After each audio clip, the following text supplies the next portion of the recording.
Bonjour chers élèves, donc hier je vous ai envoyé cette série-là, donc ceux qui ne l'ont pas peuvent la télécharger dans le lien qui se trouve en bas de la vidéo. Donc aujourd'hui on va commencer par corriger l'exercice numéro 1 de cette série.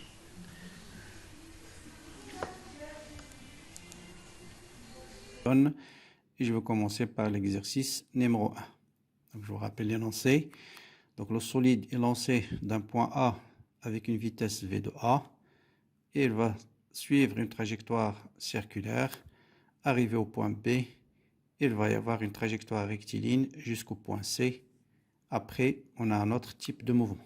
Donc on va d'abord s'intéresser à la première question, qui est l'étude de la particule ou bien du solide dans la trajectoire circulaire. Qu'est-ce qu'on vous donne? On vous donne la masse de la particule, la vitesse initiale, et on vous dit déterminer la vitesse en un point M repéré par l'angle β en fonction de sa vitesse initiale, du rayon, de G et de β. G, bien sûr, c'est l'accélération de pesanteur. Bon, quand on veut chercher la vitesse, donc en général, vous avez le choix entre le principe fondamental de la dynamique et le théorème de l'énergie cinétique. Mais il faut toujours voir exprimer V de M en fonction de quoi? On veut V de M uniquement en fonction de la vitesse initiale et des grandeurs comme le rayon G et β. Donc, il ne faut pas penser au principe fondamental de la dynamique, car si on utilise le principe fondamental, on va exprimer V de M. Bonjour chers élèves, donc hier je vous ai envoyé cette série-là. Donc ceux qui ne l'ont pas peuvent la télécharger dans le lien qui se trouve en bas de la vidéo.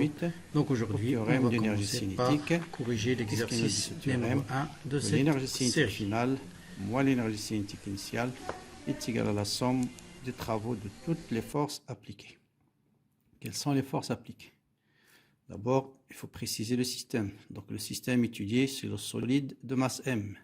Quelles sont les forces? Il y a le poids, bien sûr, il y a la réaction. On est dans un cas sans frottement, donc la réaction elle est perpendiculaire à la trajectoire. Donc je remplace l'énergie cinétique finale par 1 demi mvm au carré. Énergie cinétique initiale 1 demi mva au carré est égal bien sûr au travail du poids plus le travail de la réaction. Donc 1 demi mv de m au carré est moins 1 demi mv de a au carré. Quel est le travail du poids? C'est mg fois h. Le travail de la réaction, c'est 0. Pourquoi? Parce que la réaction elle est perpendiculaire à chaque instant à la trajectoire. Une force qui est perpendiculaire à la trajectoire ne travaille pas, parce que R scalaire d de L est toujours nul. Maintenant, quoi est égal à H? H, c'est la différence entre Z initial et Z final. Donc, c'est cette distance-là. Donc, le corps descend, donc c'est un signe plus, MGH. Quelle est la relation entre H et les grandeurs qu'on nous demande d'exprimer V de M? Donc, je vais chercher, bien sûr, H ici en utilisant l'angle β. Donc, β, c'est ici, c'est des angles alternes. Donc, delta, c'est H, c'est le côté opposé. Donc, bien sûr, vous avez sinus β est égal à H sur R. Et donc, je vais écrire 1 demi m V de M au carré moins 1 demi m V de A au carré est égal à mg. Donc h c'est petit r fois sinus β. Simplifions par m. Je multiplie par 2 des deux côtés et donc je trouve V de m au carré et je ramène V de A de l'autre côté. Donc V de A au carré plus 2 fois J fois R sinus β. Donc V de m au carré est égal à V de A au carré plus 2G fois R sinus β. Donc ça au carré est égal à ça. Pour élever au carré, bien sûr, on va mettre la racine carrée. Donc voilà l'expression de V de M en fonction des données qu'on nous demande. Donc question suivante. On nous demande bien sûr de faire l'application numérique. Donc l'application numérique, on nous donne V de A en mètres par seconde, R en mètres, sinus β, vous avez calculé bien sûr sinus de 30 et vous allez trouver V de A est égal à 5,09 mètres par seconde. N'oubliez pas les unités. Bien. Question suivante, petit b. Déduire la vitesse au point B. Donc souvent, quand on vous demande de déduire, il n'y a pas grand-chose à démontrer. Donc quelle est la vitesse du point M lorsqu'il arrive au point B? Surtout pas, il ne faut pas refaire le théorème de l'énergie cinétique entre le point A et le point B. Parce que M, c'est un point quelconque. Donc il est valable, l'expression qu'on a déterminée est valable quel que soit le point M entre A et B. Donc il suffit de dire pour le point B, qu'est-ce qu'il y a à changer dans cette expression-là? V de A c'est une constante, et il faut qu'on change bien sûr bêta. Quel est l'angle bêta lorsque M arrive au point B? Cet angle, vous voyez, il va être égal à quoi? Combien? À pi sur 2. Parce que bêta, c'est cet angle. C'est l'angle entre le point M et l'horizontale. Quand le point M arrive au point B, l'angle va être égal à pi sur 2. Donc bêta égale à pi sur 2. Voilà ce qu'il faut dire. Et donc, bêta égale à pi sur 2. Donc, V de A est égal à racine carrée, V de B plutôt, c'est V de A au carré plus 2G fois R. On fait une application numérique et on trouve V au point B égale à 6 mètres par seconde. Donc on continue. Ensuite, on nous demande maintenant sur la partie BC. Donc on revient ici au schéma. Là, on va s'intéresser à la partie BC. Bon, je vais reprendre ici la partie BC uniquement. Donc voilà le solide, il arrive au point B avec une vitesse V de B égale à 6 mètres par seconde. Et il va continuer son chemin jusqu'au point C. D'accord? Donc la question, donc de partie BC. Partie BC. Quelle est la question? Sur BC, on vous dit la longueur L c'est 1 mètre. On suppose que le solide arrive au point B avec 6 mètres. Donc ça vous confirme la valeur, ou bien ça confirme la valeur qu'on a déjà trouvée. D'accord? Et on vous dit déterminer la vitesse au point C. Donc là aussi, on nous donne la vitesse initiale. On nous demande de calculer la vitesse finale. Le plus simple, c'est le théorème d'énergie cinétique. Donc, qu'est-ce qu'est le théorème d'énergie cinétique? Donc, théorème d'énergie cinétique, 1 demi m Vc au carré moins 1 demi m Vb au carré égale à la somme W des forces appliquées. Je prends en un point M quelconque de la trajectoire. Quelles sont les forces appliquées? Bien sûr, il y a le poids perpendiculaire à la trajectoire, perpendiculaire au plan horizontal. Il y a la réaction qui est perpendiculaire à la trajectoire parce qu'il n'y a pas de frottement. Donc, et la réaction et le poids sont perpendiculaires à la trajectoire. Donc, on va dire tout simplement que W de P égale W de la réaction égale à combien? Égale à ce qu'il faut éviter dans un examen, c'est-à-dire le 0. Bien, donc tout de suite, ce qui implique VC au carré égale à VB au carré, donc V de C égale à V de B. Et vous l'encadrez. Donc le solide va arriver au point C avec la même vitesse parce que sur la trajectoire BC, aucune force ne travaille pas. D'accord? Donc la vitesse va être la même que celle au point C. Question suivante, quelle est alors la loi dynamique qui est vérifiée? Donc là, on va répondre oralement, puisque quelle est la loi dynamique qu'on vient de vérifier? C'est le principe d'inertie. Quand un solide, quand la somme des forces, vous voyez sur la partie BC, donc sur la partie BC, je reprends ici, juste le tracé BC, j'ai la somme des forces, c'est égal à quoi? La réaction plus le poids. Je projette le principe fondamental sur cet axe-là, P plus R égale à 0, parce que le mouvement se fait suivant BC. Donc Donc la somme des forces est égale à 0. Et qu'est-ce qui est le principe d'inertie? C'est la première des 3 lois de Newton. Et il dit que tout objet placé dans un référentiel galiléen, lorsqu'il est soumis à la somme, à des forces dont la somme il est nulle, d'accord, ou qui se compense, est soit immobile, lorsqu'il n'est pas en mouvement, soit en mouvement rectiligne uniforme. C'est ce qu'on vient de montrer. Donc la somme des forces est égale à 0. On vient de montrer que la vitesse au point P, elle est la même qu'au point C. Donc c'est-à-dire le mouvement, il est rectiligne et uniforme. Donc le principe que nous venons de vérifier, c'est ce qu'on appelle le principe d'inertie. Principe d'inertie. Qui dit, je répète, vous pouvez l'écrire oralement, lorsque la somme des forces est nulle, le solide il est soit immobile, soit en mouvement rectiligne et uniforme. Bien, maintenant on va passer au mouvement sur la partie CO. Donc toujours une autre partie qui est un arc de cercle. Donc le solide arrive au point C avec la vitesse 6 mètres par seconde. Il va monter jusqu'au un point O. D'accord? Et la question, qu'est-ce qu'on vous demande maintenant? C'est d'exprimer V de O. Et là, vous faites attention en fonction de quoi? En fonction de la force de frottement, du coefficient de frottement, de l'angle delta à alpha. Alpha, c'est cet angle. Donc là, bien sûr, toujours pour exprimer la vitesse, là, peut-être quelqu'un va dire pourquoi on va penser tout de suite à théorème de quoi? De l'énergie cinétique. Or, si vous calculez le théorème de l'énergie cinétique au point O, entre O et C, c'est très difficile de calculer le travail de la force de frottement. Parce que le travail de la force de frottement, ce sera la force du frottement fois l'arc OC. D'accord? Donc, là, il y a une façon beaucoup plus simple.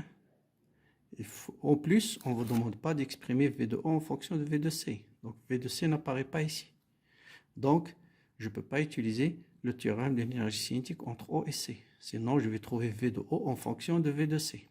Donc là, on vous dit l'exprimer en fonction des forces. Donc, il faut penser, bien sûr, au principe fondamental de la dynamique. Donc, corps étudié sur le solide de masse M. Les forces appliquées, c'est le poids et la réaction. Sauf que dans ce cas, il y a frottement. Donc, on a du frottement. C'est la différence par rapport au premier arc. Donc la réaction, elle est opposée au mouvement.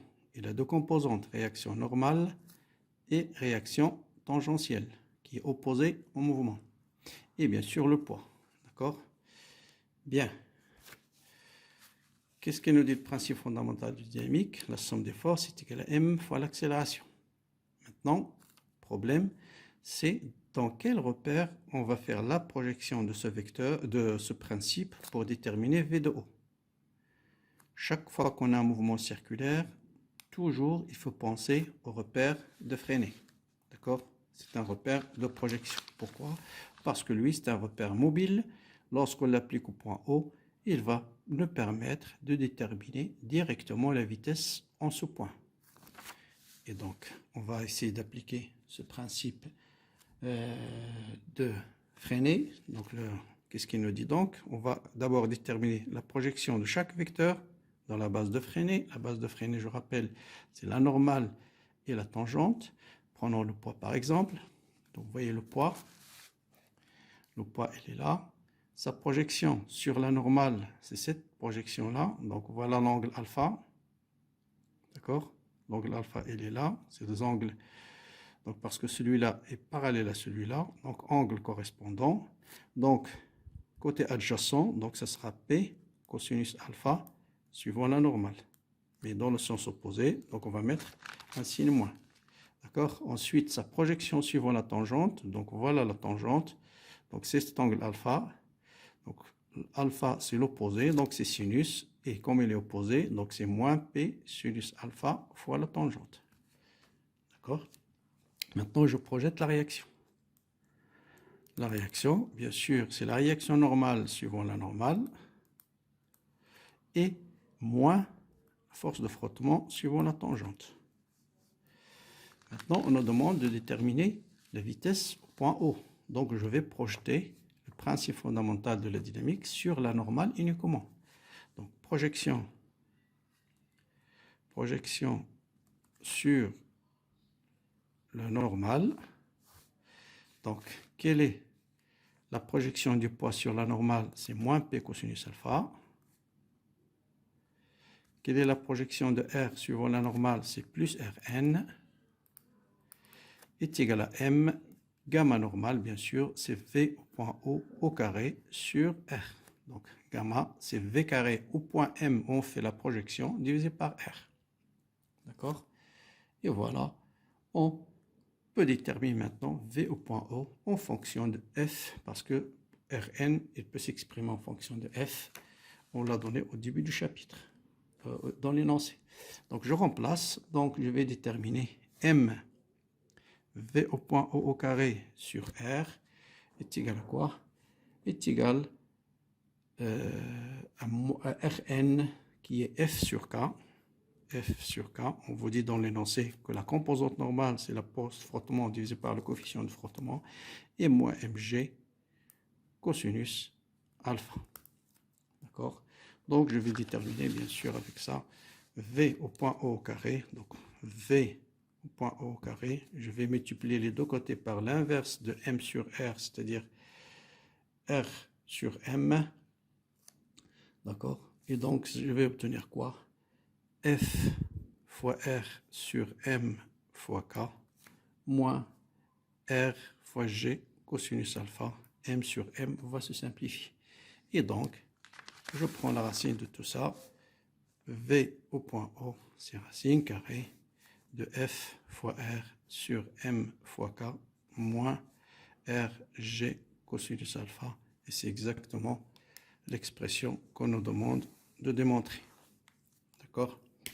Donc, vous voyez ici, hein? Donc, je n'ai pas utilisé le théorème de l'énergie cinétique parce qu'on me dit d'exprimer V de O n'est pas exprimé en fonction de V de C. Hein? En plus, il y a les forces qui apparaissent. Donc, il faut penser au principe fondamental de la dynamique, mais il ne faut pas le projeter sur un repère XY. Il faut utiliser, bien sûr, le repère de Freinet, qui nous dit tout simplement que l'accélération a pour composante V carré au point du repère divisé par R, plus D de V sur D de T suivant la tangente. Mais la projection suivant la normale suffit pour déterminer la vitesse au point O. Bien. Maintenant, on va passer à l'autre partie de l'exercice, c'est-à-dire l'étude du mouvement sur la partie, troisième partie, c'est-à-dire dans le repère DJK. Donc là, ça serait un mouvement purement de chute parabolique. Donc le solide arrive au point O ici, avec une vitesse, bien sûr, on va supposer, voilà la vitesse au point O. Donc voilà l'axe des X, voilà l'axe des Z. D'accord? Et voilà O, et bien sûr J, l'axe des I, bien l'axe I, et l'axe K, vecteur unitaire K.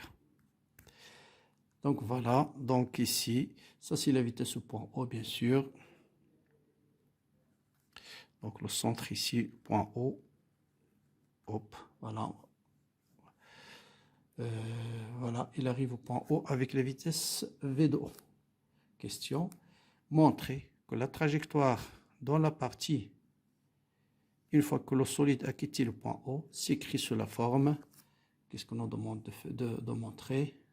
S'écrit sous la forme Z égale, donc on nous demande de montrer que Z est égal à x carré. D'accord? Donc Z est égal à quoi? Je regarde l'énoncé. Donc, question, bien sûr, c'est déterminer l'équation de la trajectoire, tout simplement. On nous demande de déterminer l'équation de la trajectoire dans cette partie-là. Donc là, c'est un problème purement de chute parabolique. J'ai déjà traité plusieurs fois. Donc, système étudié sur le solide, les forces appliquées sur le poids et principe fondamental de la dynamique. Pardon. Dynamique, la somme des forces est égale au poids, est égale à M fois A. Donc, G est égal à A. Parce que P, c'est mg. Voilà. Après, bien sûr, Il suffit de faire la projection sur OX et sur OZ. Donc, ceux qui ont encore des difficultés, suivent avec moi la méthode générale pour déterminer la trajectoire d'un mouvement de chute parabolique. Première chose, indiquer les conditions initiales. À quoi est égale la vitesse, les composantes de la vitesse et les composantes de OG. Dans ce cas, c'est le composant du point O. Donc la vitesse, c'est V de O. Cet angle-là est égal à alpha.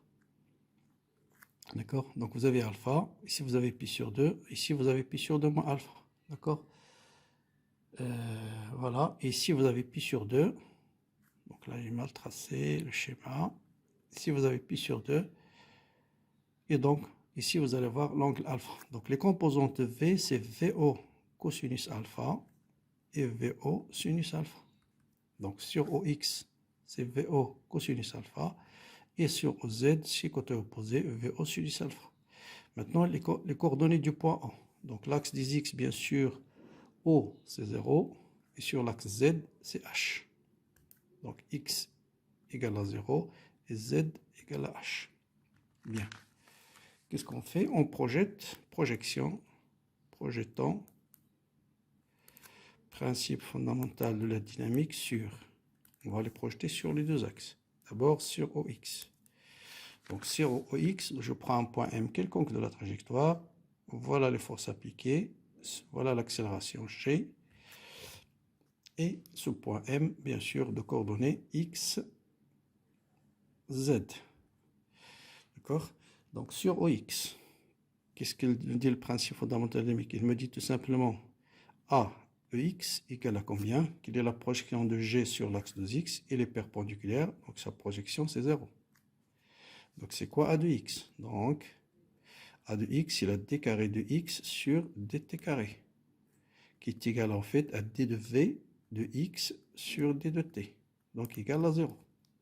Donc si je connais l'accélération et je veux trouver la vitesse, j'intègre. Donc l'intégrale de 0, c'est une constante. Donc V de X est égal à une constante, je l'appelle C, est égal à une constante, tout simplement. D'accord? Pourquoi? Parce que si je dérive maintenant d de V de X sur D de T, si la dérivée d'une constante est égale à 0. Pour déterminer la constante, on revient aux conditions initiales. Donc à t égale à 0, V de X c'est quoi? C'est V0 cosinus alpha. Et comme V0 est une constante, donc V de X va être égal à V0 cosinus alpha, quel que soit t. C'est-à-dire on applique les conditions initiales. Maintenant je connais le V de X. V de X c'est quoi? C'est la dérivée de X par rapport au temps. Donc pour trouver la dérivée X, il faut intégrer cette expression. Donc X de t est égal à quoi? C'est quoi l'intégrale d'une constante? C'est une constante fois t. Donc V0 cosinus alpha fois t, plus une constante. Pour déterminer cette constante, on utilise les conditions initiales. À t égale à 0, x de 0, c'est quoi? C'est 0. X de 0, c'est quoi? C'est 0. Est égal à quoi? Et je remplace ici t par 0. Donc V0 cosinus alpha fois 0, c'est 0, plus c. Donc 0 est égal à 0 plus c, ce qui implique tout simplement que c égale à 0. Et donc, l'équation définitive de x, c'est V0 cosinus alpha fois t. Et je l'encadre. Je fais la même chose sur OZ. Donc, sur OZ. Donc, j'ai d carré de V de Z, ou bien d de V de Z sur d de T. Donc, A de Z qui est égal à dv de Z sur d de T est égal à G. À moins G, faites attention, parce que l'axe Z, c'est vers le haut. Donc Z est vers le haut et G est vers le bas. Donc c'est moins. D'accord? Donc j'intègre une première fois pour déterminer V de Z, c'est V de Z. Donc V de Z est l'intégrale d'une constante, c'est moins G fois T plus une constante.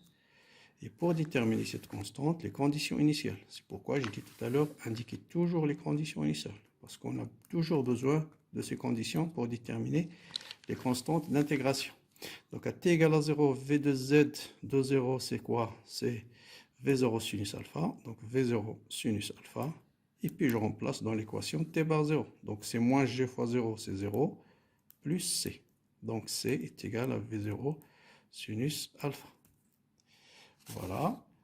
On continue. Donc, je détermine que V de Z est égal à quoi? Est égal à moins G fois T plus V0 sinus alpha. Donc voilà, qui est égal en fait à D de Z sur D de T. Donc, on intègre une deuxième fois. Donc, pour déterminer Z, on intègre V de Z. Donc, Z de T, c'est quoi l'intégrale de T? C'est T carré sur 2. Donc, moins G fois T carré sur 2. L'intégrale d'une constante, c'est la constante fois T, sinus alpha fois T, et toujours ajouter une constante qu'il faut déterminer par les conditions initiales. Donc, Z de 2, 0 égale à quoi? D'après les conditions initiales, on a dit Z de 0, c'est H. Donc, je remplace Z0 plus C est égal à quoi? Est égal à H. Donc, C est égal à H. Faites attention ici, c'est pas égal à 0. Donc, Z est égal à moins 1 demi G T carré plus V0 sinus alpha plus H. Voilà l'expression de Z. Mais ce qu'on me demande, ce n'est pas l'équation horaire. Ce que j'ai déterminé, c'est l'équation horaire. Ici fois T, bien sûr. C'est-à-dire Z en fonction du temps et X en fonction du temps. La question, c'est l'équation de la trajectoire. Et équation de la trajectoire, il ne faut pas que le temps apparaît. Trajectoire, il faut éliminer le temps. Donc, je dois chercher dans la première équation T, et T, c'est X sur V0 cosinus alpha. Et puis, on le remplace dans la deuxième équation. Comme ça, on n'a plus de temps. Donc, moins 1 demi G fois X sur V0 cosinus alpha, qui est T au carré. Ensuite, plus V0 sinus alpha fois T, qui est X sur V0 cosinus alpha, plus H. Voilà. Et en définitive, voilà l'équation de la trajectoire. Moins 1 demi X sur V0 cosinus alpha, le tout au carré, plus là on simplifie par V0 sinus sur cosinus, bien sûr, c'est tangente alpha fois X plus H. Et vous l'entourez. Et voilà l'équation de la trajectoire. D'accord? Donc, on l'a exprimé en fonction de px carré plus, donc on va l'écrire, est égal à p fois x au carré plus q fois x plus r. Et donc on continue. Donc on a dit par analogie, donc on va déduire p est égal à 1 demi fois g v0 cosinus alpha au carré, q est égal à tangente alpha, r est égal à h. D'accord? Donc voilà, on a identifié les différentes parties de l'équation de la trajectoire. Maintenant, on passe à la dernière question. On vous dit de déterminer la valeur maximale h atteinte par le solide au-dessous de l'horizontale. Donc voilà h max. On va déterminer cette distance-là. Donc toujours, c'est ce qu'on appelle la portée maximale dans le problème de chute parabolique. Donc qu'est-ce qui caractérise ce point? Ce point est caractérisé par une vitesse qui est suivant quoi? Qui est suivant l'axe des x. Vous voyez, V est parallèle à l'axe des x. Et par conséquent, la projection de V suivant l'axe Z est égale à quoi? Est égale à 0. Et c'est ça qui nous détermine la portée h. Donc il suffit d'aller vers l'expression de V de Z qui est égale à moins G fois T plus V0 sinus alpha. Et on pose ça égal à 0. Et on va déterminer T indice S, c'est-à-dire le temps où le solide arrive au sommet, c'est pourquoi on l'appelle S, au sommet de la trajectoire. Donc par cette relation, donc TS est égal à G sur, plutôt V0 sinus alpha, V0 sinus alpha sur G. Donc voilà TS. Qu'est-ce qu'il faut faire maintenant? Il suffit d'aller dans l'équation de la trajectoire, de l'expression de Z en fonction du temps et remplacer T par T de S. Donc Z est égal à H max, c'est égal tout simplement à la valeur de Z lorsque T est égal à TS. Donc c'est égal à moins 1 demi G, je remplace T par TS, V0 sinus alpha sur G au carré plus V0 sinus alpha multiplié par TS qui est V0 sinus alpha sur G et ensuite bien sûr plus 0,5. Et ceci on peut l'écrire sous une forme beaucoup plus simple. Donc vous voyez bien que ça c'est V0 sinus alpha au carré. G je peux simplifier sur G. Donc vous avez moins 1 demi x plus x c'est 1 demi x. Donc tout ça va être V0 sinus alpha au carré sur 2G. Donc ce terme plus celui-là. Et il faut ajouter bien sûr 0,5. Et c'est ça la hauteur maximale. Bon, tout ça c'est des calculs. Tout ce qui est important c'est ça. Pour déterminer la portée, il suffit d'écrire V de z égale à 0.